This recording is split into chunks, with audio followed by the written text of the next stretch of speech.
Global executive search firm Odgers Berndtson has identified sub-Saharan Africa as a region with high growth potential. So we've been finding leaders around the world for the last 40 or so years. Presently we're in over 30 countries, and we've been here in South Africa covering sub-Saharan Africa for the last 10 years. South Africa, up until recently, was very much the largest economy, so this was our focus. But increasingly we're doing work in Angola, Mozambique, up in Francophone West Africa, Nigeria, Ghana and East Africa. I imagine my vision, and I know it's my vision, that we will have operating hubs in the East and West. Odgers Berndtson identifies, screens and places high-level appointments across all major industries. I mean, the company culture is one of absolute professionalism, integrity, because it's, the matters we deal with are confidential, so we have to be trusted advisors. But it's being passionate about what we do. I think if you're not passionate about your job, it's very hard to do it well. And we're very conscious we're dealing with probably one of the most important decisions an individual is going to make. Perhaps after marriage, buying a house, your career is right up there. So we feel very privileged to be advising our candidates on that. But equally with our clients, the corporations, the different companies, getting the right person in the right role is essential to that company being successful. And we've got 5 offices over in the UK, and very comfortably the leading executive search organisation in that geography. We obviously cover Western Europe, which is a big market. North America, we have many offices in Canada, USA, down in Central and South America. We've got 5 offices in the Greater China region, including Vietnam, with our Australasia and Asia Pac partners down in Australia. So we really do cover the world, and I think that's essential in today's global climate, whereby the best talent for a role can be found in any corner of the earth. Odgers Berndtson's South African office is identifying talent in the country and increasingly the continent through celebrating the diversity of the people who inhabit it. I think particularly here in Africa, we're very proud of our diversity, and we're quite a youthful organisation as well. And I think with being diverse, having a slightly different age demographic, we approach talent slightly differently. One of my colleagues in London talks about a lot of organisations will look in the mirror to recruit, and I think in this increasingly diverse world, you've got to look out of the window, not in the mirror, because talent can come in all shapes and sizes. So perhaps fishing in less traditional talent pools, understanding how talent in different cultures actually looks. It's not your traditional white Anglo-Saxon male. It could be a woman from Namibia, it could be a woman from Brazil. It's understanding those cultural nuances, but again, not compromising what talent actually is. In a global context, talent is talent. You cannot compromise on quality, but there are certain considerations and nuances in those different geographies. In South Africa, we've got the complex overlay of BEE legislation. Other parts of the world, that's known as diversity, but given the legacy and the history in this country, we've really got to consider that and play our part in identifying that next generation of talents that can contribute to the BEE agenda, without undermining an organisation's objectives. In the process of identifying and grooming the next generation of South Africa's leaders, Odgers Berndtson looks beyond the traditional metrics of talent search. We do assess different areas that our competitors don't. So I discussed that, you can do the metrics, you can do the numbers, you can produce good accounts, you can do a good PowerPoint presentation, you can do a good interview for an hour and a half.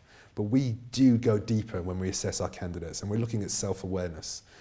It's proven, it's not my research, it's out of IMD, it's out of Harvard, it's out of MIT, that the more self-aware a leader is, the more high-performing his team will be. And I think some of the key instances characteristics of that are really pertinent to leadership in South Africa, whereby it's a hugely diverse population, and you need to motivate people from a variety of different backgrounds.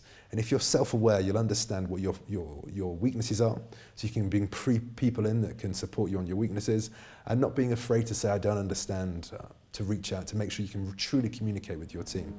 The complexities of talent search in Africa means that Odgers Berndtson is increasingly adopting a leadership nurturing role on the continent.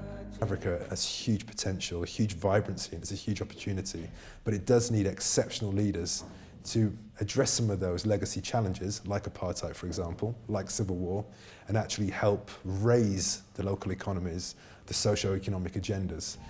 Odgers Berndtson's commitment to creating opportunities for future leaders in Africa is highlighted through CEO for a Day. Select MBA students will be given the opportunity to shadow some of South Africa's top CEOs. What CEO for a Day aims to do is to reach out to that next tier of leaders and help our senior clients understand that they come in all shapes, sizes, genders, backgrounds, and leverage that talent so the CEO understands, but equally we're helping the next tier of talent coming through understand what it takes to get to that next level, and have an insight into what it is to be a CEO. Because it is a hugely demanding job, and there's much maligned CEO salaries and compensation packages being discussed in the press, but it's a huge responsibility these CEOs do have. Well, it exactly shows that practical side. I think you can teach a lot of concepts around leadership, and you can have people think about leadership, but at the end of the day, they will have to become leaders themselves, and there they need role models. And I think the nice thing of this initiative is it shows role models, and for students, well, for everybody, for students, this is very important. So we've aligned ourselves with some of the leading business schools in South Africa, and we're going to be targeting MBA students from the Universities of Stellenbosch, Cape Town and Henley Business School Africa. We particularly like Henley because we've worked with them in the UK, we've worked with them in the Far East. And from that, we're going to be advertising the opportunity for students to present their credentials to us. Well, I will assess their applications. Those that I deem to be successful, and it's very similar to how I would recruit a CEO or a finance director, I will invite to a final assessment. Or we will put them through some assessments, presentation skills, communication skills. Then I'll interview them myself, determining their suitability to be with the CEO for a day. So it is a fantastic opportunity for students not just to learn about the role of a leader and a manager, but really to see how it works. And you do learn much more from experience than what you learn from theories, despite that's what we teach. But I think for them it's a very good addition to what they're taught in classes.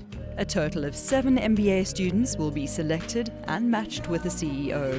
They will shadow that CEO, warts and all, for the entirety. And I'm sure there'll be non-disclosure agreements they have to sign, but they're going to have deep insight into what goes on, a very privileged position that perhaps some of the more junior employees in that organisation don't have. I hope it doesn't put any of the students off being a CEO. CEOs taking part in the program include Richard Brasher from food retailer Pick n Pay and the Johannesburg Stock Exchange's Nikki Newton-King. So the CEOs clearly have to be running a recognised organisation. So it's of a certain scale and a certain complexity. So if it's just a small organisation, perhaps you'd have a different insight to a large-scale organisation. And these successful CEOs, clearly they'll have their own track record of performance that the stock market or shareholders might determine, and equally around the brand equity and how do people view these organisations? Are they the leaders in their market?